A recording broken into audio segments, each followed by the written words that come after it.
వీక్షకులందరికీ నమస్కారం. అందరికీ నూతన ఆంగ్ల సంవత్సర శుభాకాంక్షలు.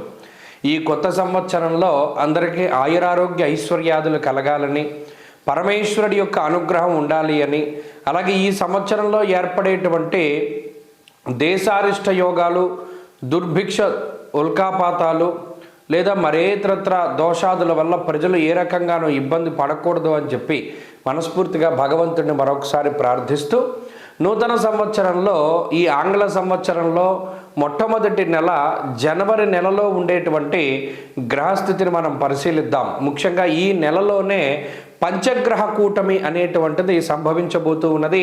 దానికి సంబంధించినటువంటి ప్రభావాలను సైతం మనం విశ్లేషణ చేసుకుందాం.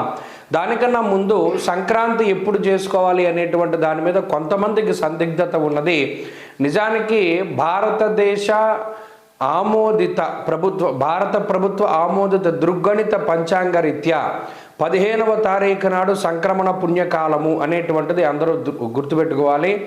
15వ తారీఖు నాడే రవి ధనురాశిని వదిలిపెట్టి మకర రాశిలోకి ఆయన యొక్క సంచారాన్ని ప్రారంభిస్తూ ఉత్తరాయణ పుణ్యకాలాన్ని ప్రారంభం చేస్తూ ఆయన యొక్క దిశ అంటే ఆయన ప్రయాణము ఉత్తరం దిక్కుగా ప్రారంభం చేస్తూ, అది దేవతా కాలమానం ప్రకారం పగలు కాబట్టి ఆ రోజున సంక్రమణ పుణ్య రోజున చేసేటువంటి విశేషమైనటువంటి స్నానములు, దానములు, జపములు, తపములు, వీటన్నిటికీ విశేషమైనటువంటి ఫలాన్ని ఆయన వసగుతూ ఉన్నారు. అది జనవరి 15వ తారీఖు కాబట్టి ప్రభుత్వం కూడా సెలవులు ఆ రకంగానే ఇచ్చింది. కాబట్టి ఏమాత్రం సందేహం లేదు. 14, 15, 16 పండగలు, ఈ విషయాన్ని దృష్టిలో పెట్టుకోవాలి. ఇక జనవరి నెల ద్వితీయార్థంలో అంటే 15వ తారీఖు దగ్గర నుండి ఏర్పడేటువంటి పంచగ్రహ కూటమి చాలా విశేషంగా దీని గురించి చెప్పుకోవాలి. మకర రాశి యందు రవిగ్రహము, కుజగ్రహము, శుక్రగ్రహము, బుధగ్రహము, చంద్రగ్రహము వెరసి 5 గ్రహాల తాలూకు స్థితిగతులు ఇది కాలపురుషునికి దశమ కేంద్రమందు ఏర్పడుతూ ఉన్నాయి. కాబట్టి ఇది విశేషంగా ప్రభావాన్ని చూపిస్తూ ఉంటుంది. దేని మీద? వృత్తి, ఉద్యోగ, వ్యాపార, వ్యవహార, వ్యవసాయాదులపైన దీని యొక్క ప్రభావం ఉండబోతూ ఉన్నది. అలాగే అగ్నితత్వ సంబంధం ఉన్నటువంటి రవి కుజులు ఇద్దరూ కూడా భూతత్వ రాశి యందు నెలకొని ఉన్నారు. ఇక్కడ గమనించండి, ఇక్కడ మకరం భూతత్వ రాశి, ఆ రాశి యందు అగ్ని సంబంధమైన గ్రహాలు అంటే రవి కానీ కుజుడు కానీ ఉండడం వల్ల ఇది అకారణమైనటువంటి ఎండలను కూడా సూచిస్తుంది. ఈ విషయాన్ని కూడా దృష్టిలో పెట్టుకోవాలి. అలాగే రాజకీయపరమైనటువంటి విషయాలు కొంచెం ఆసక్తిని కలగజేస్తాయి. భూ సంబంధమైనటువంటి లావాదేవీలు అవి కూడా కొంత వెనకబడుతూ ఉండేటువంటి విషయాలను మనం దృష్టిలో పెట్టుకోవాలి. ఏదైనా ఉద్యోగాదుల మీద ప్రభావంగా ఈ విషయం ఈ రవికుజులు అలాగే బుధ, శుక్రులు, చంద్రులు కలిసి ఉన్నటువంటి స్థితి ప్రధానంగా అది ప్రభావాన్ని చూపెడుతూ ఉంటుంది. కాబట్టి ఈ కూటమి, పంచగ్రహ కూటమి 12 రాసుల పైన ఏ విధమైన ప్రభావాన్ని చూపెడుతుంది అనేటువంటిది మనం క్లుప్తంగా తెలుసుకునేటువంటి ప్రయత్నం చేద్దాం. వృషభ రాశి వారికి కొత్త సంవత్సరము చక్కగా ప్రారంభమవుతుంది అనడంలో ఏమాత్రము సందేహం లేదు. ముఖ్యంగా దీర్ఘ సంచార గ్రహాల్లో గురుబలం ఉంది, శని బలం ఉంది, రాహు బలం ఉన్నది. 15వ తారీఖు దాటాక ఏర్పడేటువంటి పంచగ్రహ కూటమిలో భాగంగా గ్రహాలన్నీ కొంత పాజిటివ్గానే ఉన్నాయి. ఎక్కడ మీ మీద కక్షగట్టేటువంటి పరిస్థితులు లేవు. ఎందుకంటే అష్టమంలో ఉన్నటువంటి రవికుజుల యొక్క ఇరువురి దోషాలు కూడా ఈ పంచగ్రహ కూటమిలో భాగంగా పోతున్నాయి. ఒకంత మీకు మంచే చేస్తుంది కానీ గ్రహస్థితి మీకు వ్యతిరేకంగా పనిచేసేటువంటి పరిస్థితులు లేవు.